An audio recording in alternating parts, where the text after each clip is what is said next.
대한예수교장로회 통합 서울동남노회 수습전권위원회가 소집한 서울동남노회 임시노회가 열렸습니다. 4고 노회로 지정된 후 정상화의 길을 걷게 될지 관심이 모아지고 있습니다. 스위스를 중심으로 한 개혁교회 종교개혁 500주년 기념 행사가 이어지고 있습니다. 유럽 부흥 선교 포럼을 통해 종교개혁의 정신이 다음 세대에 이어지길 기대하고 있습니다.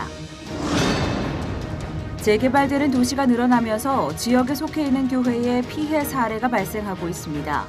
해당 지역의 교회는 보상 관련 법적 문제 등 준비가 필요해졌습니다. 여러분 안녕하십니까? 실천의 매거진 굿데이 첫 소식입니다. 명성교회 후임자 선정과 연관된 대한예수교장로회 통합 측 서울동남노회가 수년간 내부 갈등으로 파행을 겪어오다 25일 임시노회를 통해서 정상화의 길에 들어섰습니다. 총회 서울동남노회 수습전권위원회가 소집한 임시회를 통해 신인원진 등을 구성한 서울동남노회는 노회 운영을 안정화하는 데 전력할 것으로 보입니다. 이에 따라 명성교회 위임 목사 청빙과 관련한 논쟁도 여론에 따른 갈등 양상에서 합법적이고 합리적인 해법을 찾아가는 데 무게가 실릴 것으로 전망됩니다. 임시노회 소식 김효정 기자가 전합니다. 대한예수교장로회 통합 수습전권위원회가 주관한 가운데 열린 예장통합 서울동남노회 수습노회가 재적 382명 중 209명의 노회원들이 참석한 가운데 개회했습니다. 총회 수습전권위원회의 조치가 불법이라며 불참한 이들도 있었지만 극히 소수에 불과했고 과반이 넘는 노회원들이 수습노회에 참여하면서 노회가 정상적으로 개회하는 데에는 전혀 영향을 미치지 못했습니다. 예장통합선거관리위원회가 주관한 가운데 신임원도 선출됐습니다. 후보자 추천과 동의, 제청의 절차를 거쳐 무기명 비밀투표의 형식으로 전개된 선거에서 노회원들은 신임 노회장의 최간섭 목사를, 목사 부노회장의 손항재 목사를 새롭게 선출했습니다. 장로 부노회장에는 정창석 장로가, 서기의 김성곤 목사, 부서기에는 김경성 목사가 과반수 득표를 통해 새롭게 뽑혔습니다. 수습임원회의 임기는 올해 가을 노회까지로 신임원들은 총대 선출과 산적한 안건 처리 등을 위한 임시노회를 빠른 시일 내에 소집할 계획이라고 밝혔습니다. 최간섭 신임 노회장은 조속히 노회를 정상화해 하나님이 보시기에 아름다운 노회로 만들겠다고 말했습니다. 노회를 회복시킨 일에 이렇게 협력한 우리 목사님들, 장로님들 너무나 감사합니다. 그 뜻을 받들어서 우리 노회가 이전보다도 더 건강하고 좋은 노회가 되도록 기도하면서 좋은 노회가 되는 일에 하나의 미랄이 되겠습니다. 개회앱에서 메시지를 전하기도 한 최영남 예장통합 서울동남노회 수습전권위원장은 성령님이 역사하면 노회의 모든 문제가 해결되고 교회가 하나 될 수 있을 것이라고 말했습니다.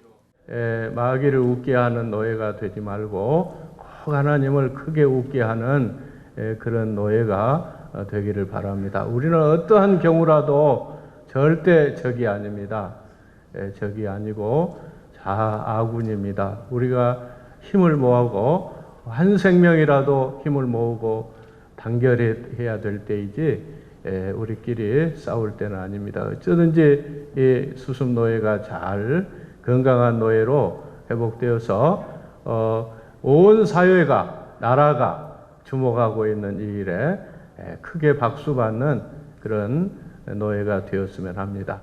예장통합 수습전권위원회는 노회가 정상적으로 열림으로써 수습의 과정을 마무리한다며 수십 차례에 걸친 회의와 조정에도 응하지 않고 수습전권위원회를 인정하지 못하고 직무정지 가처분까지 낸 김수원 목사 측이 총회를 부정하고 있는 상황에 안타까움을 표시하기도 했습니다. 갈등을 이어가던 노회가 수습되고 다시 동력을 찾으면서 명성교회 위임 목사 청빙과 관련한 현안 해결에도 긍정적 요인으로 작용할 수 있을 것이라는 목소리가 힘을 얻고 있습니다. CC채널 뉴스 김유정입니다. 대한예수교장로회 통합 서울동남노회는 2017년 명성교회 위임 목사 청빙 논쟁을 시작으로 파행을 지속해왔습니다. 지난해 노회가 산회되고 올해는 총회로부터 4고 노회 지정을 받았었는데요. 총회에서 서울동남노회 수습전권위원회가 파송되는 등 많은 갈등이 있었습니다. 서울동남노회 파행 경과 조홍현 기자가 보도합니다.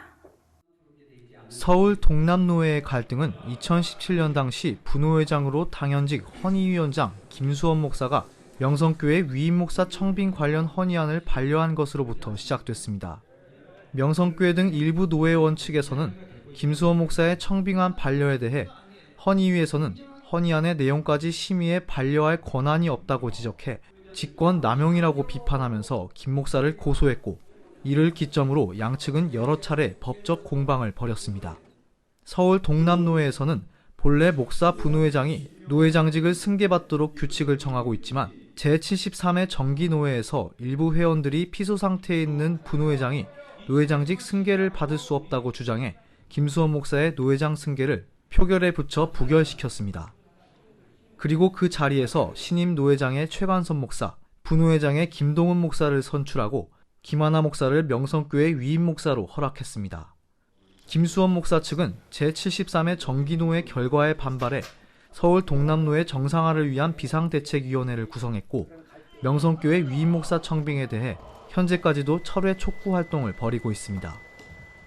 지난해 3월 예장통합총회재판국은 73회 서울 동남노회 임원 선거가 무효라고 판결했지만, 서울 동남노회 재판국은 김수원 목사의 행보가 부적절하다고 판단해 같은 달 김 목사에 대해 면직 출교를 결정했고, 갈등은 점차 심화됐습니다. 예장통합총회는 노회장 선거 무효가 인용된 서울 동남노회의 임시노회 소집권자가 직전 노회장이라는 헌법위원회 해석을 받아들였지만, 지난해 8월 예정이었던 정기노회는 회원 정족수의 부족으로 열리지 못했습니다. 총회 재판국은 앞서 명성교회 위임 목사 결의가 유효하다고 판결해 총회에 보고하려고 했지만, 지난해 1위 신광교회에서 진행된 103회 정기총회에서 다수 총대들은 재판국의 보고도 받지 않은 채 새로운 총회 재판국을 구성하는 등을 요구했습니다. 103회 총회가 명성교회 위임 목사 청빙권으로 논란만 가중된 채 마치고, 서울 동남노회는 지난해 10월 다시 제75회 정기노회를 열었습니다. 하지만 75회 정기노회는 직전 노회장 고대근 목사의 사회 진행에 대해 반발하는 목소리가 커지면서 일순간의 혼란 속에 빠졌고, 사회자의 선언으로 결국 노회는 산회됐습니다. 산회된 가운데 김수원 목사 등 일부 회원들은 단상에 올라 전 노회장 엄대영 목사를 임시의장으로 추천하면서 그 자리에서 불법으로 김수원 목사를 서울 동남노회 신임 노회장으로 하는 임원진을 구성했습니다.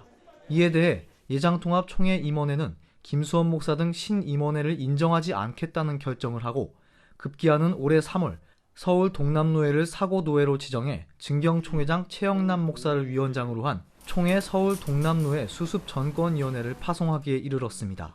김수원 목사 측은 총회 임원회의 조치에 반발하면서 서울 동남노회 신임원회에 대한 직무방해 금지 가처분을 서울중앙지법에 신청했지만 법원은 지난 22일 이를 기각했습니다. 김수원 목사는 서울 동남노회장이 아니라고 판결한 것입니다. 시채널 뉴스 조홍현입니다. 서울고등법원 제40민사부가 지난 23일 이혜연 목사의 직무정지 가처분 이의 신청을 받아들이면서 전명구 감독회장의 직무가 다시 정지됐습니다. 이번 고등법원 가처분 결정으로 사실상 전명구 목사는 본안 확정 시까지 복귀가 어렵다는 점과 함께 얼마 남지 않은 임기로 인해 현실적으로 재기하기 힘들 것으로 보입니다. 전명구 감독회장은 지난해 10월 직무정지 가처분 신청에 대해 제기한 이의 신청을 서울중앙지법에서 받아들이면서 직무가 정지된 지 6개월 만에 감독회장으로 복귀했습니다. 한국계 언론회는 지난 23일 논평을 통해 법원이 내린 동성애 무지개 사건에 대한 징계 무효 결정은 총회와 해당 학교의 입장을 고려하지 않은 기독교를 무시한 판결이라고 밝혔습니다. 서울 동부지방법원은 지난 18일 동성애 옹호 퍼포먼스로 징계 처분을 받은 장신대 학생들에 대해서 학생들의 행동이 불법적이라고 보기 어렵다면서 징계 무효 판결을 내렸습니다. 한국교회 언론회는 장신대가 속한 예장통합교단은 동성애와 동성애 옹호자에 대한 분명한 반대 입장을 밝혀왔다면서 재판부의 판결은 신학대학의 특성을 무시한 판결로 해당 학생들에 대한 철저한 조사를 통해 다시 징계 절차를 밟아야 한다고 강조했습니다. 서울 남부지방법원은 기독교 한국심례회가 지난해 5월 학교법인 한국심례신학원 전 이사 김효배 목사에 대해 결의한 5년 정직 결의가 무효라고 판결했습니다. 기침총회는 김효배 목사가 한국심례신학원 문제와 관련된 송사에서 교단의 절차를 거치지 않고 사회법정에 상고함으로써 교단의 명예를 실추시켰다는 이유로 징계를 결의했습니다. 하지만 재판부는 김효배 목사의 행위가 정당한 권한인 재판 청구권 행사로 교단의 명예를 훼손하거나 내부 질서를 어지럽힌 것으로 볼 수 없다면서 결의 무효를 결정했습니다.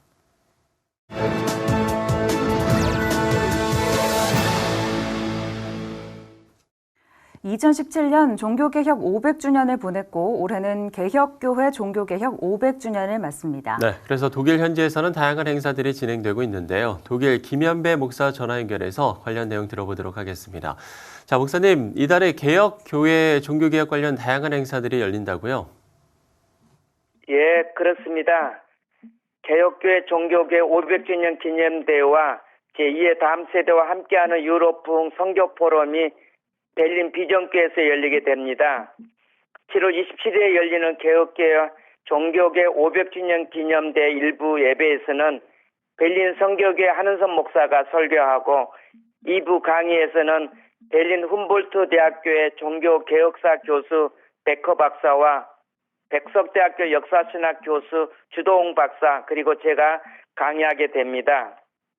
또한 다음세대와 함께하는 유럽 부흥 선교 포럼에서는 베를린 침례교 신학대학교 토마스 박사와 전 베를린 자유대학교 베르너 페니 박사와 그리고 한국과 싱가포르, 파라과이, 중국, 독일, 카타르, 알바니아, 터키, 한국 등 여러 지역에서 오신 교수, 목회자, 선교사, 다음 세대 청년들이 강사로 나섭니다. 그리고 유럽의 여러 목회자, 선교사들이 참여합니다. 네, 이 스위스 종교개혁자들의 신앙을 배우는 시간이 될 텐데 스위스 종교개혁자들의 신앙이라면 특별히 어떤 점들을 기억하면 좋을까요? 1519년 1월 1일부터 쥐리 그로스 민스터 교회 사역을 시작했던 찌빙글리는 전통적인 관리를 무너뜨리고 성경 중심적인 강해 설교를 시작하였으며 라틴어 대신에 일반 시민들도 알아들을 수 있도록 독일어로 예배를 인도하였습니다. 그래서 찌빙글리를 개혁교회 아버지라고 부르고 있지요. 또한 칼빈, 베자, 파렐, 에콜 람파드 등의 스위스 종교 개혁자들의 신앙 역시 오직 말씀 중심이었습니다. 그들은 지금도 오직 성경으로 돌아가라고 외치고 있는데 오늘날 우리가 이러한 신앙을 다시 계승할 때 하나님께서 부어주시는 부흥을 기대할 수 있으리라 생각합니다. 네, 우리가 역사를 배우는 유익은 역사에서 배운 교훈을 우리의 삶에 적용하는 것일 텐데요. 어떤 점들을 좀 생각해 봐야 할까요? 500년 전 종교개혁자들의 신앙은 유럽을 바꾸었죠. 그때 교회도 놀랍게 부흥했고요. 하지만 오늘날 유럽 교회는 많이 쇠퇴하고 있습니다. 여러 가지 이유가 있겠지만은 중요한 이유 중에 하나는 성경의 권위가 무너졌기 때문이요. 또 하나는 1세대가 다음 세대에게 복음 전하는 일에 실패했기 때문입니다. 지금 한국교회는 제2의 찌빙글리, 제2의 칼빈이 필요한 시대에 살고 있는데 종교개혁의 신앙을 이어갈 다음 세대 양육이 시급하다고 생각합니다. 다음 세대 없이는 선교도 부흥도 통일도 없을 것입니다. 그들은 한반도 통일의 주역이 될 것입니다.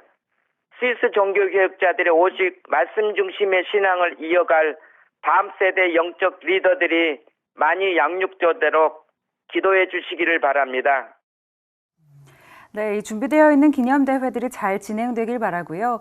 다음 세대를 세우는 믿음의 전수가 유럽교회는 물론 한국교회에서도 잘 이루어지길 저희도 함께 기도하겠습니다. 네, 독일의 김현배 목사와 이야기 나눠봤습니다. 앞서 언급한 것처럼 500년 전 신앙의 정신은 지금까지 남아있는 유형 또는 무형의 여러 유산들 속에서 만날 수 있습니다. 하나님을 예배했던 아브라함의 신앙 또한 성경 속 이야기나 그 당시 유물들에서도 확인할 수 있는데요. 최근 아브라함 시대의 전통적인 방법으로 드렸던 예배의 흔적이 발견됐습니다. 이스라엘에서 전해온 소식입니다. Archaeologist Eli Shukaron has spent much of his life looking for Bible history in the city of David. He showed us an area he believes dates back 4,000 years and includes everything necessary for animal sacrifice and worship. In this room, what we have the platform. On that platform, it was an altar, and the channel taking all the blood and all the other going out from the altar, and you collect it here in this place. In this area, he gave CBN News an exclusive look at what he feels is one of his most important discoveries, kept under lock and key. If we came here, we can see that this is very, very important finding because this is the heart of the place.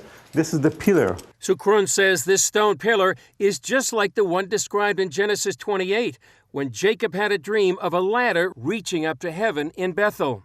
After the dream, Jacob said, "How awesome is this place!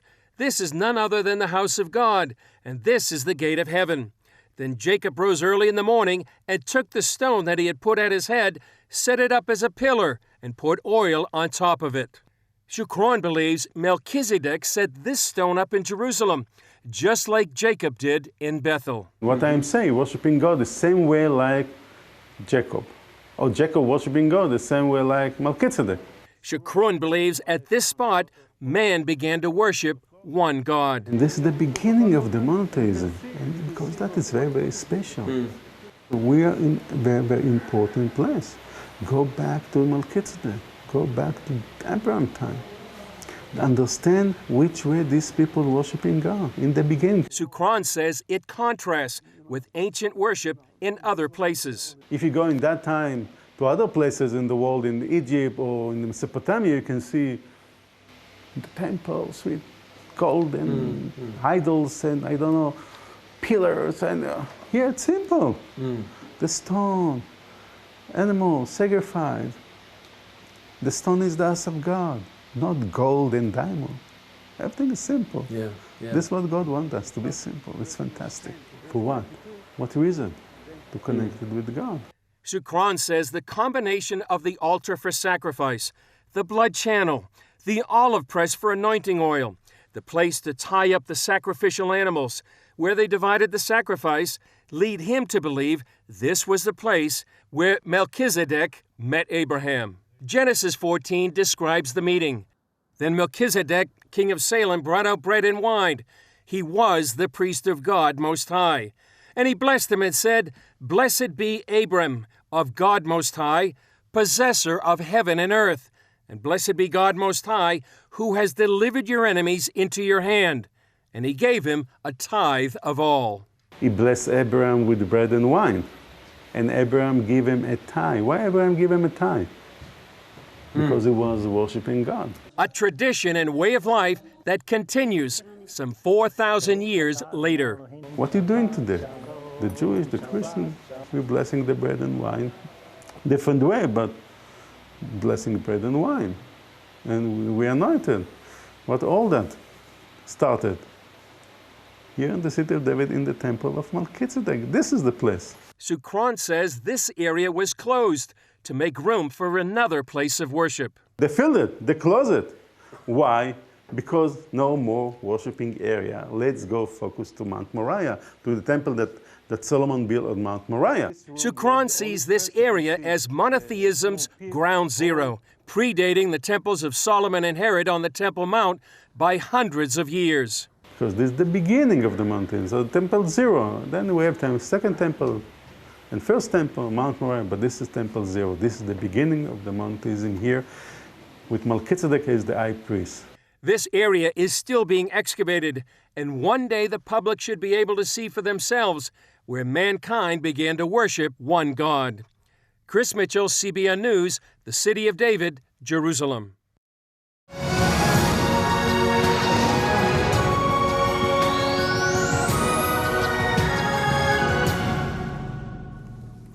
한일 관계가 보다 더 강대강으로 치닫는 모습이어서 많은 분들이 우려하고 있습니다. 네, 한일 두 나라만이 아니라 인근 아시아 국가들까지 경제 문제 여파가 미치고 있는데요. 기독교인들은 이 한일 문제를 어떻게 바라봐야 할지 이야기 나눠보도록 하겠습니다. 일본 복음선교회 대표 이수구 선교사님 나오셨습니다. 선교사님 안녕하십니까? 안녕하세요. 네, 안녕하세요. 반갑습니다. 자, 선교사님께서는 일본 복음선교회 대표로서 오랜 기간 또 일본과 관계를 맺고 계신 걸로 알고 있는데요. 일단 어떤 선교단체인지 좀 소개를 해주시고요. 요즘 또 일본 현지 분위기가 어떤지도 궁금합니다. 예, 저희 선교단체는 30여 년 전에 시작됐고요.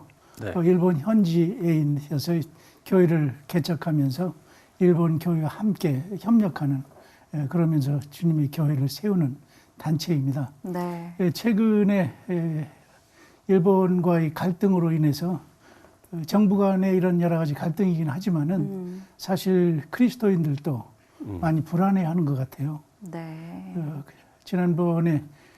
지난주에 예배에 우리 한 선교사님이 목회하는 히로시마 교회가 있는데 예. 그게 92세 되신 할아버지가 선교사님께서 와가지고 선교사님 너무 우리 아베 수상이 말하는 것으로 인해서 그렇게 상심하지 말라고 그리고 이런 일 때문에 여기 떠나지 말라고 이런 얘기를 했다 그래요. 그런 걸 보니까 불안해하는 마음이 있는 것 같아요. 네. 예. 워낙 이제 지금 갈등이 좀 고조되고 있다 보니 네. 뭐 자극적인 언행도 그렇고요. 격한 표현도 많이 나오는 것 같고요. 이런 부분은 좀 저희가 좀 삼가야 할 필요성도 있어 보이는데 우리가 좀 지양해야 할 부분이 있다면 어떤 것들이 있을까요? 맞습니다. 지금 그 친일파니 아니면 반일이니 이런 얘기를 좀 하는데 네. 이렇게 그 겉에 있는 것 가지고 판단하지 않고 이런 분들 한 분 한 분 그런 얘기를 할 때는 네. 또 거기에 어떤 그 백그라운드에 여러 가지 사연들이 있을 줄 알아요. 사실 우리 선교사님들은 거기서 일본에 있기 때문에 일본 사람을 사랑하지 않으면 안 되는 거 아니에요? 그런 의미에서는 그렇죠. 어떤 면에서는 친일파 같이 느낄 수 있겠는데 사실은 역사적으로 아파하면서도 주님 사랑 때문에 그들을 섬기고 또 이렇게 그들 편에 설 때도 있어야 되고 이런 것을 생각하기 때문에 좀 더 그 포용적이고 좀 더 상대방을 이렇게 좀 이해하려고 하는 그런 뜻에서 이럴 때 우리가 편 가르기가 아니라 네. 좀 더 성숙한 모습으로 좀 서로가 이때를 좀 잘 이겼으면 좋겠다는 그런 마음입니다. 네, 그렇군요. 사실 한간에는 그동안 이제 아베 총리의 제스처가 뭐 광폭 행보라고 이야기될 정도로 좀 과하다 이런 부분에 대해서 결국에는 선거 때문이 아니었느냐 이런 이야기도 나오고 있는데요. 이 선거가 이제 끝났지 않습니까? 이후에도 좀 분위기가 계속 이어질까요? 어떻게 좀 보고 계세요? 글쎄요, 저의 그 식견으로는 물론 정치적인 그런 의미에서 이런 어떤 문제를 터뜨렸다 하는 그런 것도 있을 수가 있고요. 네. 하지만 이런 것이 아시는 것처럼 하루 이틀에 이렇게 이어진 게 된 게 아니라 역사적으로 쭉 이런 어떤 그 역사관의 인식이 서로 다르기 때문에 예. 거기에서 오는 이런 어떤 그 갈등이기 때문에 이것이 그렇게 쉽게 끝날 것 같지는 않고 네. 그리고 또 하나는 일본이 이제 이 그 수출하는 이 규제를 이렇게 하고 또 아니면 백색 국가라는 이런 것도 지금 제어하겠다 이런 얘기를 지금 하는데 여기까지는 아마 치밀한 이런 계획들이 있었겠죠. 네. 그래서 이런 것들을 우리가 생각할 때 좀 우리 정치 지도자들도 좀 더 그 넓은 마음으로 좀 더 많이 치닫지 않도록 네. 그렇게 성숙한 태도로 이렇게 좀 해결해 주셨으면 좋겠다 하는 마음입니다. 예, 네. 우리가 흔히 일본을 이제 독일과 많이 비교를 하게 되는데 그렇죠. 결국 이제 우리나라가 바라는 건 과거에 대한 일본의 진심 어린 사과 아니겠습니까? 이 부분에 대해서 일본의 입장이라고 해야 될까요? 어떻게 좀 보세요? 맞습니다. 우리 쪽에서 보면 물론 이제 그 진정한 사과 이런 것들을 우리가 원하고 뿐만 아니라 이번에 또 1965년에 한일 협정이 있었습니다만 이때 있었던 그런 그 조약들이 사실 그 당시에는 잘 알지 못했던 그런 일들이 지금 이렇게 밝혀지게 되잖아요. 신용자 문제라든가 아니면 위안부 사건이라든가 이런 것들에 대해서 우리 측에서는 좀 더 성의를 보여라. 이런 것에 대해서 좀 더 좀 마음으로 진정하게 좀 사과를 하면 좋겠다 하는 그런 태도지만 일본 쪽에서는 이미 1965년에 이 모든 것은 끝났지 않았느냐. 네. 그리고 이런 거에 대해서도 좀 더 빨리 정리하고 싶다라고 하는 좀 이 시간이 이렇게 지났기 때문에서 그런지 일본은 이렇게 덮으려고 하는 마음이 좀 있는 것 같고 우리는 좀 이런 거 새로운 문제가 이렇게 일어날 때마다 이런 거에 대해서 좀 성의를 좀 보였으면 좋겠다. 그런 갈등 가운데 쭉 이렇게 있는 것 같아요. 그래서 이것이 이런 걸 볼 때 이렇게 쉽게 풀리는 것 같지는 않지만 정말 이 안에 서로 두 나라 안에 있는 그 신뢰 관계 이런 관계가 깨지지 않도록 그러면서 한순간에 풀리는 것이 아니라 좀 시간을 두고 가면서 교류를 하면서 이것이 잘 또 이렇게 풀려지면 좋겠다 하는 생각이 있습니다. 네. 방금 또 양국 간의 신뢰 관계에 대해서도 말씀해 주셨는데 결국에는 갈등을 풀어나가는 게 가장 중요한 일 아니겠습니까? 맞습니다. 그런 측면에서 뭐 이런 상황을 좀 타개할 수 있는 방법은 결국에 복음밖에 없지 않느냐 이렇게 생각하시는 분들도 많은데 그런 연장선상에서 우리 선교사님께서도 단기 선교학교 준비하고 계시다고 들었어요. 어떤 내용인가요? 맞습니다. 정말 이 정부 간의 갈등, 국민 간의 갈등을 해결할 그 중재자는 복음뿐이 없는 것 같아요. 서로 두 나라가 서로 협력하고 또 두 나라 그리스도인들이 서로 좀 주 안에서 우리가 하나라는 것을 늘 이렇게 알기 때문에 거기에 정말 우리 그 해답이 있지 않나 하는 생각이 들어요. 그래서 일본도 그렇지만 우리 쪽에서도 보다 적극적으로 좀 일본 선교라는 것들을 좀 우리가 좀 더 이렇게 적극적으로 해야 되겠다. 그런 의미에서 물론 최근에 시작한 건 아니지만 저희 선교에서는 25년 전부터 네. 일본 전문인 선교 훈련 이런 MJTC라고 하는 이런 훈련을 시작했고요. 네. 예. 지금 한 600명의 사람들이 이 훈련을 다 받고 일본 현지에 나가서 활동을 한다든가 아니면 국내에서 또 이런 친선 대사로 이런 일들을 하고 있습니다. 그렇군요.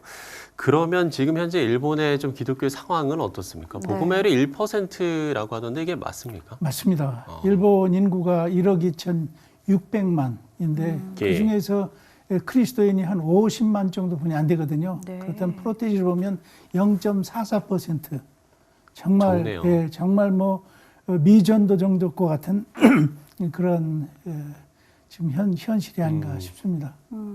그런데 사실 저희가 듣기로는 일본이 사실은 우리보다 먼저 순교 신앙의 역사가 시작된 것으로 알고 있거든요. 맞습니다. 근데 그렇죠. 그 부분에 대해서도 좀 맞습니다. 나눠주시죠. 일본이 뭐 이렇게 구교 캐톨릭으로 따진다면 460년 전 1549년 8월 15일에 프란시스 자비에르가 가고시마로 들어와서 네. 이 선교를 시작했고요. 예. 그래서 많은 또 열매들이 있었죠.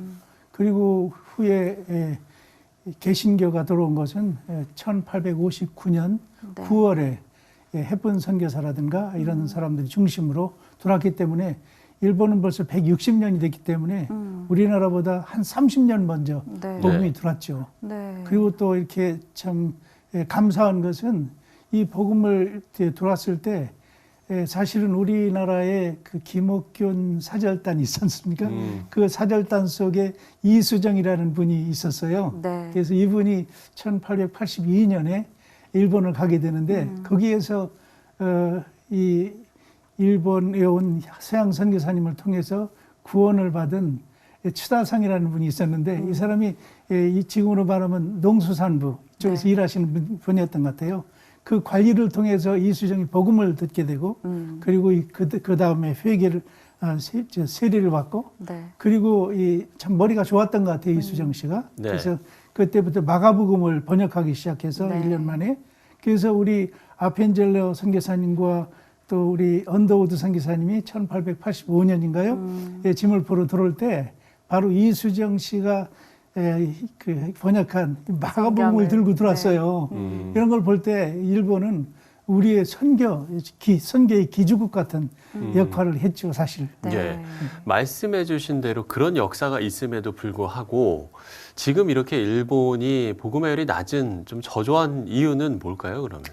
여러 가지 이유가 있었지만은 아시는 것처럼 이제 도쿠가와 이에야스에서 쭉 막부 시대가 끝날 때 네. 이제 메이지 유신이 시작되는데 예. 이 메이지 유신과 더불어서 그 천황 숭배를 강조하게 됩니다. 네. 그러면서 그 전에 기독교가 막 들어와서 꽃을 막 피려고 할 그때 이 천황 숭배를 강요하기 시작하면서 네. 기독교가 점점 약화되기 시작합니다. 그러던 가운데 이제 대동아 전쟁이라든가 이제 제국주의로 이제 시닫게 됐고, 그러면서 1945년에 네. 예. 이제 그 해방이 되면서 거긴 패전이라고 그랬죠. 다시 이제 기독교가 막 이렇게 들고 일어났는데, 공교롭게도 우리나라가 이제 6.25가 터지면서 다시 일본이 경제적으로 이제 회복이 되기 시작하죠. 그러면서 이 사람들이 이제 편하게 살게 되니까 참 이렇게 복음을 영적 이런 부분들을 찾지 않은 것 같아요. 그래서 이런 것들이 좋은 기회가 이렇게 있었는데 네네. 그런 기회들을 좀 일본은 좀 잊었지 않은가. 물론 여러 가지 또 다른 이슈들도 있겠지만은 제 생각으로는 이런 것이 가장 큰 이슈가 아니었나 하는 생각이 드네요. 그렇군요.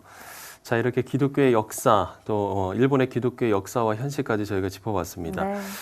끝으로 저희가 다시금 좀 앞서 이야기한 부분을 좀 짚어보면, 글쎄 지금 한일 이 갈등을 우리 기독교인들이 또 어떻게 바라봐야 할지, 또 어떤 부분은 좀 기도해야 될지, 이런 것들을 좀 나눠보면 좋을 것 같습니다.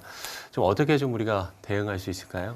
예, 이번에도 이런 갈등이 일어나면서 참 한 가지 참 안타까웠던 것 중에 하나가 아신 것처럼 우리 두 민족 안에 이렇게 들어가서 중재할 수 있는 그런 나라들이라든 그런 사람이 좀 있었으면 좋겠다는 생각이 있는데 예, 그런 중재자가 없잖아요. 지금 네. 그런 걸 보면서 금방은 아니겠지만은 정말 우리 그리스도인들이 주의 사랑으로 정말 이렇게 화해의 복음으로 중재 역할을 할 수 있도록 네. 사실 우리가 천국에 가면은 거기 무슨 일본인이 한국인이 경계선이 어디가 있습니까? 네. 다 주 안에서 한 백성이고 한 나라 형제 자매이기 때문에 참 그런 마음으로 이 세상 가운데도 그리스도께서 우리 가운데 화해 복음으로 우리가 하나님 앞에서 화해됐던 것처럼 이 화해 복음으로 정말 일본과 한국 사이에 정말 저 형제 자매로서 잘 이렇게 신뢰 관계를 가지고 또 사랑하면서 온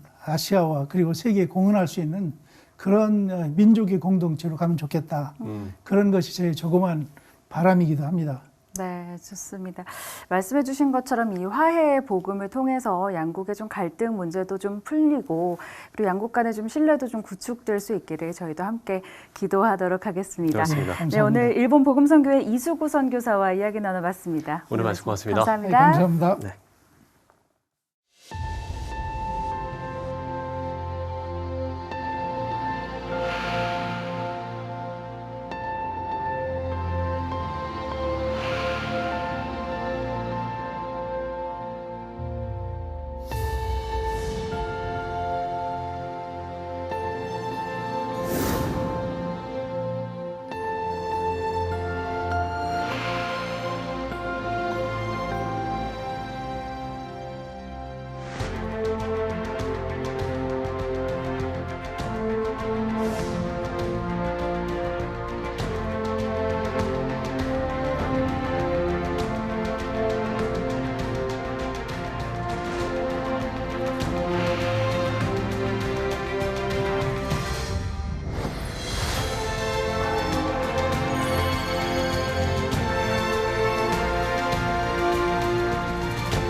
최근 지역마다 재개발이 이어지고 있는 가운데 지역에 속한 교회들도 대책이 필요해졌습니다. 지역 재개발이라는 것이 개별 교회가 원치 않아도 재개발로 결정되면 그에 따를 수밖에 없는데요. 네, 이와 관련한 어려움이 실제로 나타나고 있어서 교회도 법적인 준비가 필요하다는 이야기가 나오고 있습니다. 한국교회 재개발연구소 소장 이봉서 목사 모시고 관련 내용들 좀 짚어보도록 하겠습니다. 목사님 안녕하십니까? 안녕하십니까. 반갑습니다. 네, 이 지역 재개발 문제가 교회에도 이제 실제적으로 좀 해결해야 할 문제로 대두되고 있는데요. 그러면 결국 재개발 문제 때문에 이 피해를 겪는 교회들이 있다는 뜻이겠죠? 예, 많은 교회들이 네. 재개발을 시작하게 되면 거의 피해를 본다고 보면 됩니다. 네. 왜냐하면 교회 재개발에 대해서 각 개교회들은 처음 당하는 일이거든요. 그러니까 어찌할 수 없어요. 대응을 할 줄 모르기 때문에. 네. 실제적으로 안양에 있는 어떤 교회 같은 경우는 네. 1대1 대토를 줘야 되는데 추가 땅에 대해서 추가 분담금을 내라고 그러고 건축비에 대해서는 전혀 주질 않고 일방적으로 명도 소송에서 네. 나가라는 그런 경우예요. 그렇군요. 이런 교회들이 좀 많은 편인가요? 대부분의 교회들이 그렇게 하고요. 예. 그다음 재개발 조합에서나 뉴타운 네. 이런 데서는 법에서도 마찬가지지만은 교회에 대해서 우호적이지 않습니다. 일반 사람과 똑같이 네. 어떻게 하든지 적게 주고 빨리 내쫓으려고 하는 그런 방침들 다 하고 있습니다. 예. 우리가 이제 보통 원주민이라고 해서 원래 거주자들에게 좀 우선권을 이제 주거나 하지 않습니까? 그렇죠. 종교 부지도 좀 따로 마련되는 게 아닌가요? 종교 부지를 주기는 줍니다. 그런데 네. 예를 들어서 그 교회 안에 지역 안에 교회가 한 10군데다. 네. 그러면은 종교 부지는 10군데를 줘야 되는데 그렇죠. 많이 주면 3군데, 4군데밖에 안 줍니다. 그러니까 나머지 사람들은 일방적으로 쫓겨나가야 되는 거예요. 그럼 이 종교 부지로 따로 지정되는 경우가 있나요?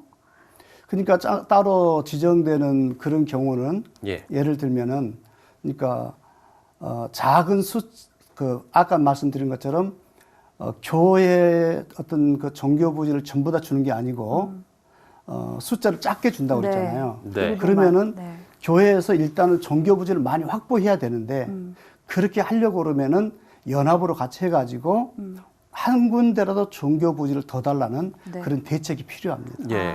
그렇군요. 그 종교 부지가 그러면 지정되는 뭐 요건이라든 게 있습니까? 10군데에서 뭐 3-4곳은 지정이 되고 나머지 뭐 6군데 정도는 지정이 안 되면 기준이 분명 있을 것 같기도 한데요. 그러니까 그게 이제 억울한 거지요. 네. 교회 측면에서는. 왜냐하면 내가 지금까지 내 교회를 가지고 이렇게 목회를 해왔는데 네. 지정이 안 되면 나가야 된다는 거지요. 그러니까 청산자 입장에서 그냥 돈 받고 나가라는 거예요. 그렇기 때문에 초기 대응 단계들이 굉장히 필요합니다. 그렇군요. 그렇군요. 그러니까 교회 피해 사례들이 나타날 수밖에 없다는 건데 구체적으로 좀 어떤 피해들이 있는지도 궁금하고요. 이런 피해를 좀 최소화할 수 있는 방안은 어떤 것들이 있을까요? 그러니까 교회들이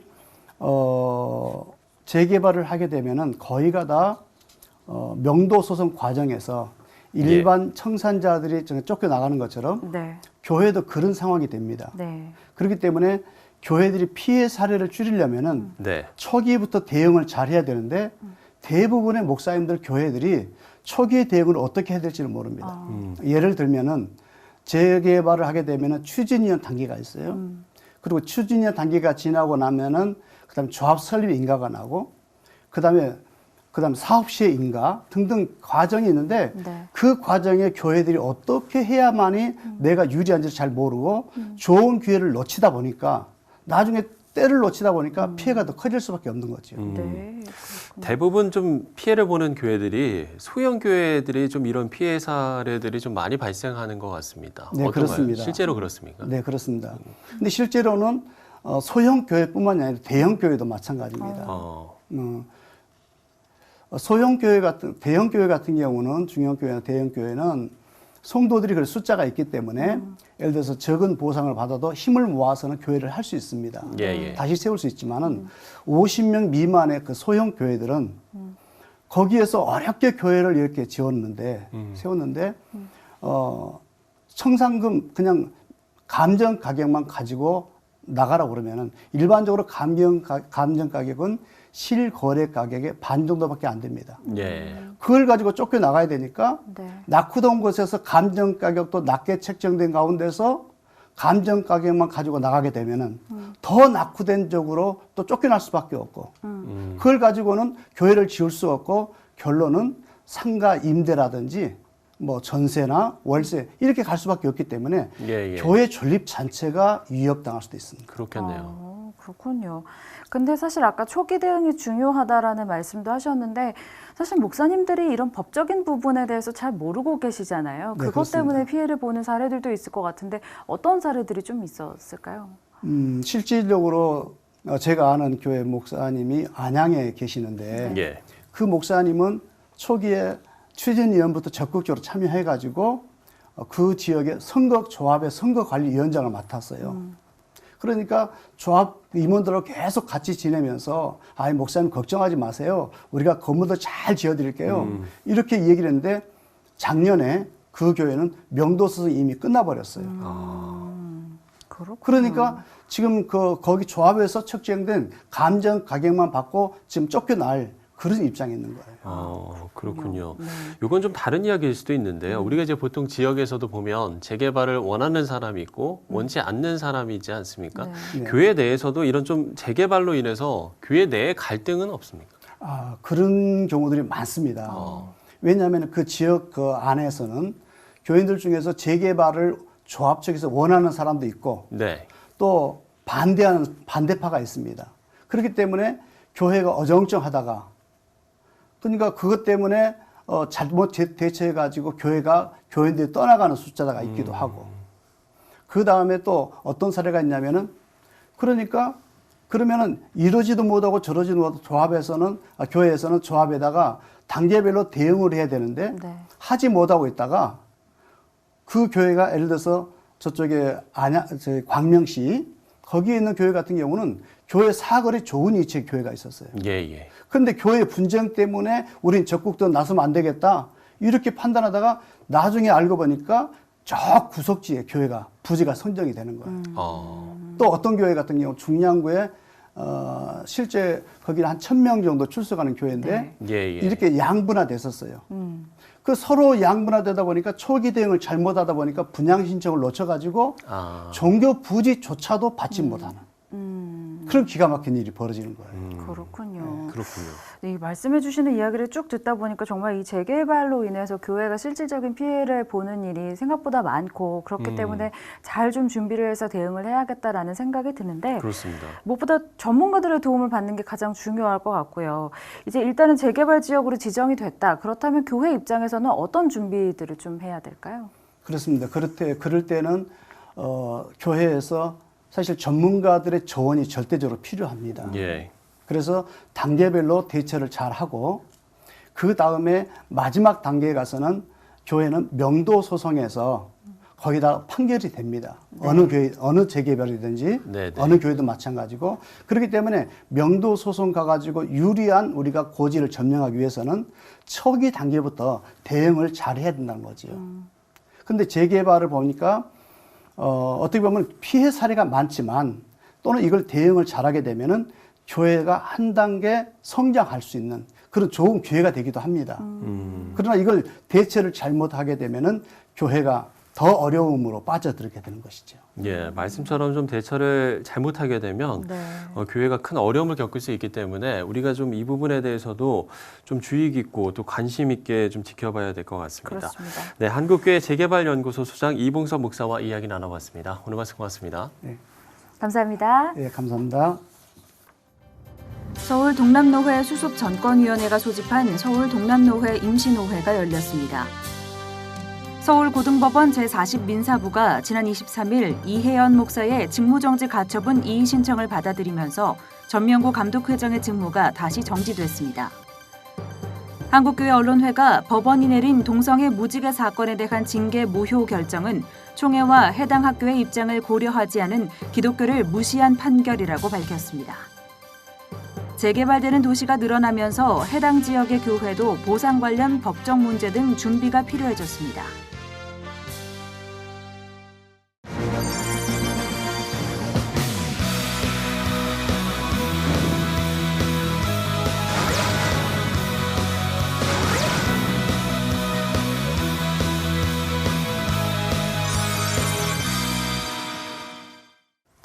네, 중국, 러시아 등 인근 국가들까지 여러 가지 혼란한 상황을 만들면서 동북아 질서를 걱정하는 목소리가 커지고 있습니다. 네, 국가 간의 신뢰에 균열을 만드는 나쁜 선례들이 남지 않도록 최선을 다해야 할 텐데요. 네, 질서라는 뜻이 혼란 없이 순조롭게 이어지게 하는 순서인 것처럼 무엇보다 하나님의 질서가 모든 관계들 속에 평화를 만들어낼 수 있길 우리는 기도해야 될 것 같습니다. 네, 시채널 매거진 굿데이 오늘 순서는 여기까지입니다. 시청해주신 여러분 고맙습니다.